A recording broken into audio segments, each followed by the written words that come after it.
రాజు అనేవాడు ఎప్పుడైనా సరే బాగా ఇబ్బంది పడ్డాడు ఒక విషయం అనుకున్నప్పుడు ఆ విషయానికి గ్రౌండ్లోంచి మొత్తం తవ్వేసి దాన్ని క్లోజ్ చేస్తారు. అలా ఇప్పుడు మన ఈ కాలంలో గణేష్ గోల్డ్ తాకట్టులో ఉన్న బంగారాన్ని విడిపించి కొనబడును. సంప్రదించండి 9966651144. రాజులు అన్నప్పుడు ఇక పాలకులు అన్నాడు. రఘురామకృష్ణరాజు ఉండి నియోజకవర్గం మొన్న ఎవరో ఒక పాస్టర్ మరి పాస్టర్ రూపంలో రెండు వ్యక్తి ఎవరో తెలియదు నానా హడావుడి చేస్తున్నాడు.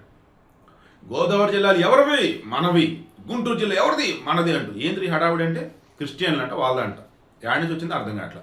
ఆ క్రిస్టియన్ అతను అసలు ఎక్కడోడు కాదు. సో ఈ మూమెంట్లో ఏపీలో ఏ రకంగా మత వ్యాప్తి జరిగిందంటే, ఏ రకంగా మతోన్మాదులు పెరిగారంటే, పేరుకి సర్టిఫికేట్లో హిందూ అని ఉంటుంది, బట్ వాళ్ళు అసలు హిందువులు ప్రసాదం తినరు, గుళ్ళకి పోరు, గుడికి ఎవరైనా వెళ్తుంటే వాళ్ళు వెనకాల ఆగుతారు. ఇలా రకరకాలుగా నిన్న క్లియర్గా ఈ ఆకివీడి దగ్గర పెద్దపేట దళితులు ఉన్నటువంటి చోట రామాలయానికి సంబంధించి పూజ కార్యక్రమం అన్నట్టుకు వెళ్తే ఎంత హడావుడి చేశారంటే మనం చూసాం. ఇక ఎమ్మెల్యే రఘురామకృష్ణరాజు డిప్యూటీ స్పీకర్, ఆయన ఆల్రెడీ గతంలో ఇబ్బందులు పడ్డట్టున్నాడు, లేదా వాళ్ళ మనుషుల మీద ఎస్సీ ఎస్టీ కేసులో పెట్టినట్టున్నారు. ఇక దాంతో మన సుప్రీంకోర్టు తీర్పు ఇచ్చింది కదా, ఎవరైతే మతం మారుతారో వారు ఎస్సీ కింద రారు అన్నారు. ఇక దాన్ని బేస్ చేసుకొని ఏం చేస్తున్నారు ఇప్పుడు, అసలు ఈ ఎస్సీలు అంతా కూడా ఫేక్ క్రిస్టియన్లు అంతా కూడా కలగలిపి ఎస్సీలు అంటూ చెప్పుకుంటూ ఎక్కడున్నారు ఏంటని చూస్తే చర్చిలు. ఈ చర్చిలకు అసలు పర్మిషన్ ఎవరు ఇచ్చారంటే చూస్తున్నప్పుడు అప్రాక్సిమేట్లీ ఆయన నియోజకవర్గంలో 133 చర్చిలు ఇప్పటివరకు లెక్క తెలియని అంట. ఏది పర్మిషన్ లేకుండా చర్చిలు.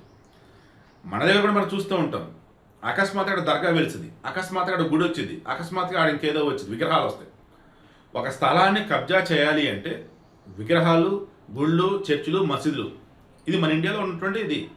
ఇప్పుడు రఘురామకృష్ణరాజు గారు ఒక అడుగు వేశారు. అనుమతి లేని చర్చిలను కూలదోయాలి. గుడ్, మంచి నిర్ణయం.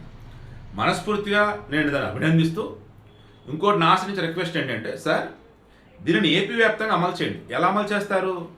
అనుమతి లేని గుళ్ళు, అనుమతి లేని విగ్రహాల స్థాపనలు, అనుమతి లేనటువంటి మసీదులు, దర్గాలు, ఇలా ఏవైనా సరే అనుమతి లేకుండా పబ్లిక్ ప్లేస్లో కానీ, అనుమతి లేకుండా వచ్చే ప్రభుత్వ స్థలంలో కానీ కట్టిన అనుకుంటే లేపు అవతలేండి. దరిద్రం పోయింది, ప్రశాంతంగా ఉంటారు ప్రజలంతా కూడా.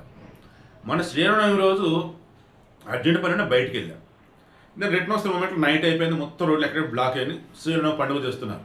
సరే నేను హిందూని, పండుగ చేస్తున్నాను, నా ఆల్రెడీ వర్క్ అయిపోయింది, ఇంటికి వస్తున్నాను, పర్లేదు ఒక గంట లేట్గా వెళ్తాను అనుకున్నాను. బట్ కొంతమంది ఇబ్బంది పడతాను గమనించా. హిందువులు అవ్వచ్చు, వేరే మతస్థులు అవ్వచ్చు. అలా ముస్లింలకు సంబంధించిన పండుగలప్పుడు చూశారు, క్రైస్తవ సంబంధించిన పండుగలప్పుడు చూశారు. అంటే ఈ రోడ్డు మీద ర్యాలీలు చేయడం, అప్పటికప్పుడు సభల సమావేశాలు, కొన్ని చోట్ల ఏకంగా విగ్రహాల స్థాపనలు, ఇంకొన్ని చోట్ల వచ్చేసి అప్పటికప్పుడు మసీదులు వస్తాయి, రకరకాలు వస్తాయి. ఆంధ్ర వాళ్ళ సినిమా ఉంది కదా, ఆంధ్ర వాళ్ళ సినిమాలో క్లియర్ ఇదే.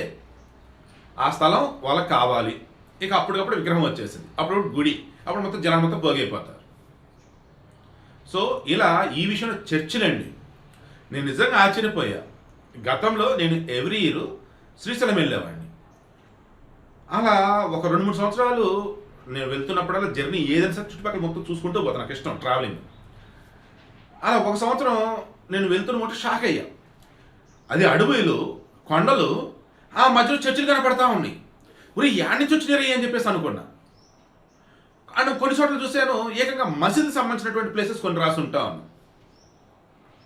హిందువులకు సంబంధించి ఉన్నాయి, ఎక్కడో ఉన్నాయి, కానీ మరీ ఎక్కడ పడితే అక్కడ లేవన్నమాట. ఈ రకంగా అంటే మతం మత్తులో ఈ రకంగా ప్రభుత్వ స్థలాన్ని ఆక్రమించాలన్నా, మతాన్ని ముందు చూపి ప్రజల మొత్తం వెనకాల పోగు చేసుకొని ఆ స్థలాన్ని కబ్జా చేయాలన్నా మన ఇండియాలో ఈజీ అనమాట.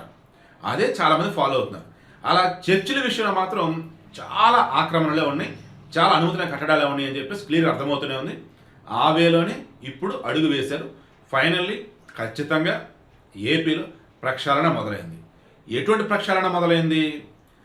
భారత రాజ్యాంగం పట్ల నియమ నిబంధనలతో ఉన్నటువంటి వాళ్ళు ఎవరైతే ఉన్నారో పాలకులు, వాళ్ళు రాజ్యాంగ ప్రకారం అంబేద్కర్ చెప్పిన దాని ప్రకారం సమాజంలో అందరూ బాగు కోసం అడుగులు వేయాలి. ఆ రకంగా అడుగులు వేయబోతారో నాకు అనిపిస్తుంది. సో వీడియో క్లోజ్ చేస్తున్నాను.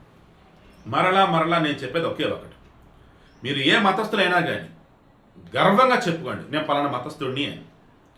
అలా చెప్పుకుంటున్న మూమెంట్లో మీ దేవాలయమా, మసీదా, చర్చ ఏదైనా ఆ కట్టడం అన్నప్పుడు వెళ్ళండి, గవర్నమెంట్కి అప్పచేయండి, పర్మిషన్ తీసుకోండి. పంచాయతీ సెక్రటరీ ఉంటాడు, అదే మండల స్థాయి అన్నప్పుడు ఎంపీడీఓలు ఎవరో ఉంటారు, లేదన్నప్పుడు ఆ జిల్లా వాళ్ళు ఆ గ్రామానికి సంబంధించిన వాళ్ళు ఉంటూ ఉంటారు. కానీ ఇక జిల్లా అన్నప్పుడు జిల్లా స్థాయిలో. సో ఓవరాల్గా అన్నప్పుడు పర్మిషన్ తీసుకోండి, కట్టడాలు కట్టుకోండి, ఎవరేం వద్దంటారు. ఇక విగ్రహ స్థాపనలు, దీని గురించి ఎంత ఎక్కువ మాట్లాడినా కానీ కష్టమే, ఎంత తక్కువ మాట్లాడినా సరే వృధానే. ఎందుకు? ఒకే ఒకటి ఇక్కడ అసలు అకస్మాత్తుగా విగ్రహాలు వస్తాయి. ఎవరురా ఈయన అంటే కూడా గుర్తుపట్టలేని విధంగా ఆ విగ్రహాలు ఉంటాయి. కింద పేర్లు మాత్రం మనకు తెలిసిన పేర్లు ఉంటాయి.